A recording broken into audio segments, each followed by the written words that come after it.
Sizlarga ham rahmat. Oxirigacha ko'ringlar videoni. Assalomu alaykum. Men ismim Mohchehra.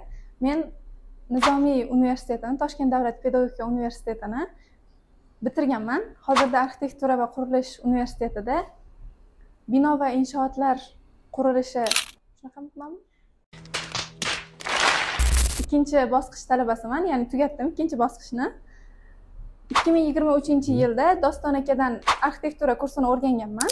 AutoCADni va arxitektura kursini. 30-guruh uchun bu motivatsion video hozir. Meni birinchi chizgan birinchi etaj loyiham mana shu. Oh my god! Wow! Juda ham ajoyib loyiha bo'lgan o'zim uchun. Qaysi tomoni kiraverish ekanligi esimdan chiqib qoldi. Mana kiraverish. Shunda kirganda birinchi koridor. Qaysidir kinoda ko'rganman, zinadan tepaga chiqib ketishini. Shunda o'ng tomonga zina joylashtirganman. Bu esa birinchi kirishdan avval podvalga tushadigan zina edi. Ustozdan eshitgan edim buni. Bu podvalni oynasi edi. Podvaldan Priyomkamida. Priyomka. Kirganda mana bu tomonda oshxona joylashtirganman. Ko'chaga yaqinroq bo'lish kerakligi haqida ham eshitgandim. Ozgina tushuncham bor edi.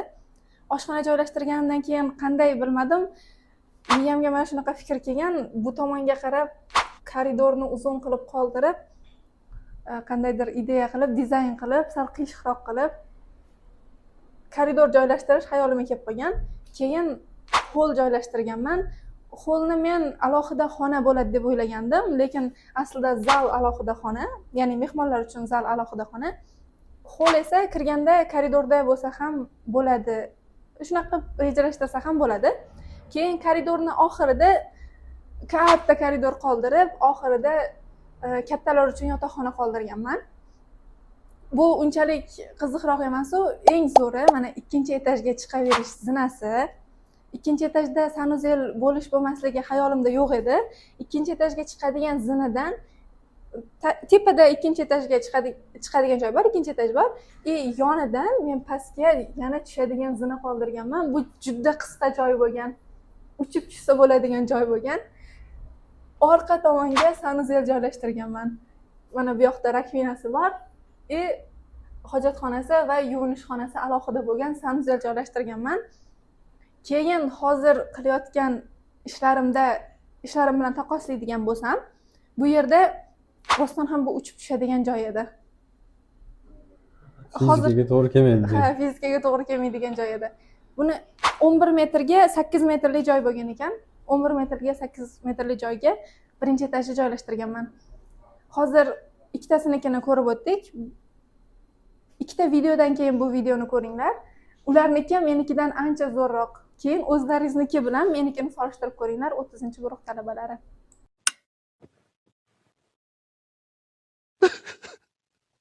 Yashang.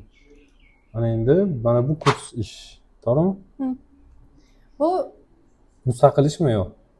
Yo'q, kurs ishi. Bu meni ideal loyiham. Ustoz tekshirib berib, bitta ham xato topmagan. Ungacha ancha xato topib kelgan loyiha. Mana ustoz mana bunday qilib, mana bu yoqda pitishkasi bor. Ha, yashil degani o'zi tekshirildi. Yo'q. Qilsangiz mana pitishkasi bor. Bu oddiy pitishka bo'lishi mumkin, lekin motivatsiya edi-da. Tugatganimda juda ham xursand bo'lgan edim. Uyga xursand bo'lib ketgan edim pitishga qo'yib berganingizda.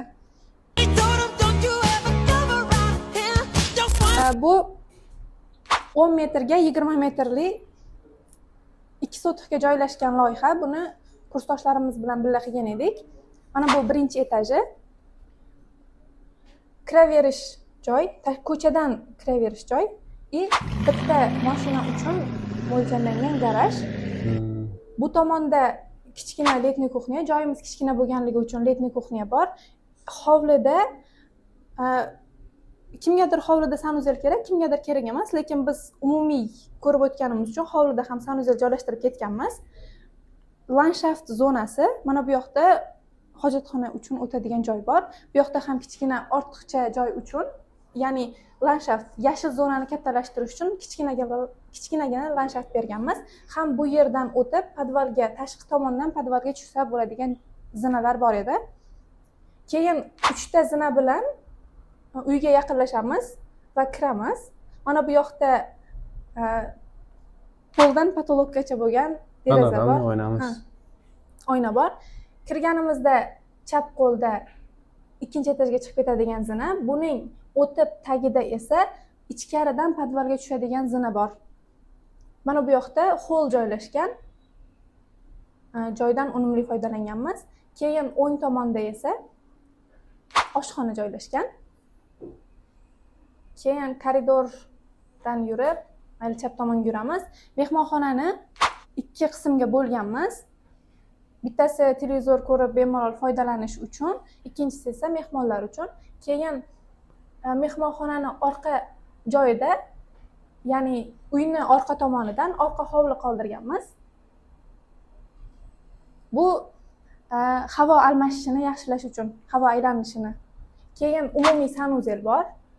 Kattalar uchun yotoqxona bor, ichida sanuzeli bilan. Undan keyin ikkinchi etajimiz. Ikkinchi etajimizda balkon bor. Mana bu yoqdan chiqib keldik, ko'rinayotgan bo'lsa, mana zinasi. Keyin bu yerda buni o'zim mebelovka qilganman. Vazifa qilib berganmiz. Kattalar uchun yotoqxona, ota-onalar uchun, ichida ishchi zonasi ham bor. Keyin ichida sanuzeli ham bor. Bu umumiy garderob. Bu yoqda детский spalnya bor, ikkita. Mana bu esa umumiy sanuzel. Podvalda ham yaxshi narsalar joylashtirganmiz podvalga. Mana bu tashqi tomondan tushib keladigan zina, bu esa ichki tomondan tushib keladigan zina. Zinani tagida ham sklad uchun joy qoldirganmiz, joydan unumli foydalanish uchun. Keyin kotelniy xona, podval uchun sanuzel, trenajyorniy zal va katta sklad qolgan. Bu mebelovkasi. Undan keyin mana shu 3 tasini birinchi bajarganmiz. Keyin loyihalarni mana bu yoqda katlavan, podushka hammasini birin-ketin chizib bo'lganimizdan keyin boshiga gen planni chizib qo'yganmiz. Mana bu sizlar uchun motivatsiya, hali oxirigacha shu qadamlarni bosib o'tasizlar. Bu gruppada 2 sotix ajratgan ekanmiz. 2 sotix o'zi juda ham kichkina joyda. Joyda borib, bundoq o'lchab shu yerda ustiga borsanglar, haqiqatda juda kichkina joy. Shunaqa ijod qilgan ekanmiz. Men esimdan ham chiqib ketibdi sizlarning proyekt. 23-yildagi 23-yildagi proyekt. Juda ham yaxshi. Mo'xshaqda aytmoqchimanki, mustaqil ishni ham, kursni ham yaxshi tugatganlar.